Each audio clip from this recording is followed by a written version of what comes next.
but it seems like you're kind of nurturing that inner child. Mm-hmm. You're trying to nurture or maybe even overindulge the inner child.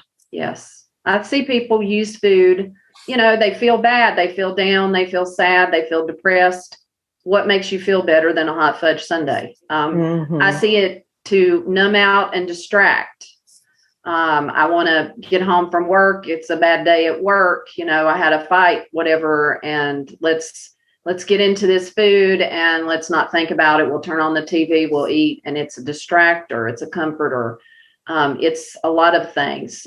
Sometimes it also helps to confirm core values. If I have a core value that says I'm not worthy or that I'm not good enough and I'm overweight, then that just confirms what I already think.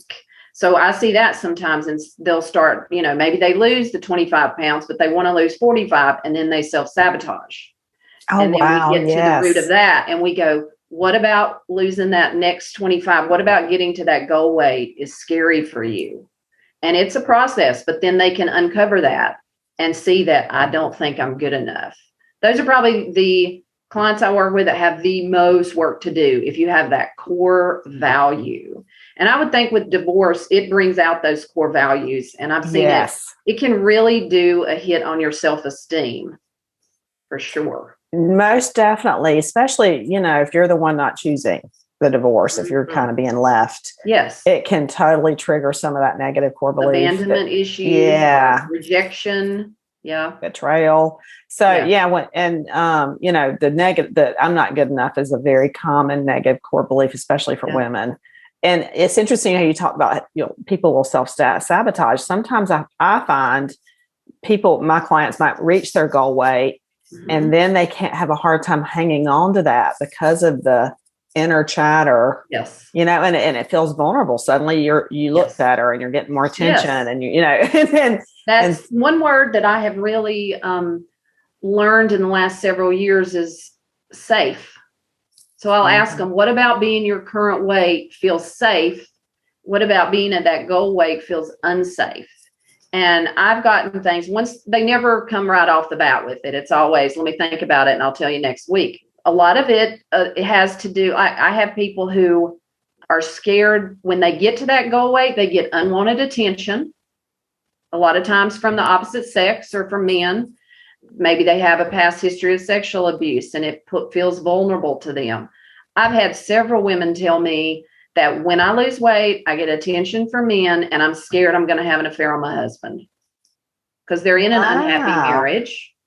And so if I get attention from the right man, it's the right situation. I don't trust myself to not make some poor choices. And even though my marriage is not great, I don't want to cheat on him. Or I've got a client currently that did that maybe 15 years ago. They repaired the marriage and now she's scared she's going to do it again. So that is a reason why someone will self-sabotage. Wow, that is really interesting. It makes a lot of sense. Mm-hmm. Okay. So what are some, this to me is, I'm listening to you from our listeners' perspective, and I think this is going to resonate with so many people. So what are some other situations that you see in your work with your clients?